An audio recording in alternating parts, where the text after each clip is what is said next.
Hello guys, nandito nga ako ngayon sa Motor Trade Kogyo. Na-invite nga ako na ma-witness ang kanilang product launching. Ito, nakita ko nga dito si Master Moto. Gusto niya yatang magpa-picture sa akin kaya pinagbigyan ko na. Ngayong araw nga kasi ang launching ng bagong product ni Motor Trade in partnership with Bajaj Philippines. Available na nga itong Bajaj 3-wheeler sa lahat ng Motor Trade dealers nationwide. Premyo din sa inyo na Motor Trade Kogyo, of course. Ang sweet, ang get your partner, dali-dali na. Kaya Sa part nga na ito, nagkaroon ng mini games dyan. Sumayaw sila dyan ng Jumbo Hotdog. Wala na lang sound kasi baka makopyright. After nga ng games, nagkaroon ng photo op. At syempre hindi mawawala dito sa event ang ribbon cutting. 4, 3, 2, 1, go! Alright, congratulations, Bajaj Philippines Motor Trade! Alright, congratulations!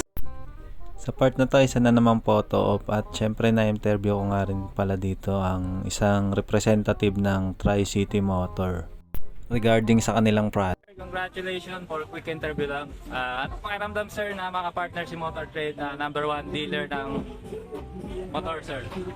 Good morning, Reynald. Good question.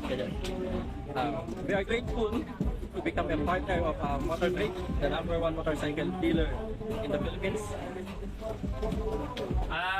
Bakit nga ba naging number 1 na 3-wheeler si Bajaj sir? Bajaj 3-wheeler is a number 1 not just because of the quality of its product, because of its availability through the network of dealers, all of its motor trade, and complete number of aftercare service network. Okay, thank you sir. For the last question sir, anong main advantage ni Bajaj sir over the other?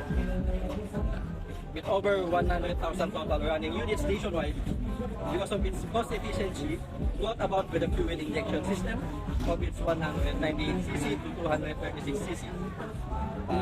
Because of its comfort for both passenger and driver, the durability with the suspension and engine, and above all, the availability of dealer stores around 1,000 stores nationwide and 900 plus stores aftercare services nationwide. Thank you sir. You can now exchange the keys! Ayaw, palakpakan naman natin guys! Let's go! After nga ng ribbon cutting at exchange key, kainan na. Ito talaga yung inaantay ko dito eh. Shoutout nga rin pala kay Bro Manny, salamat sa pag-invite. Thank you nga rin pala sa Moto Trade sa pag-giveaway. Yun lang, thank you.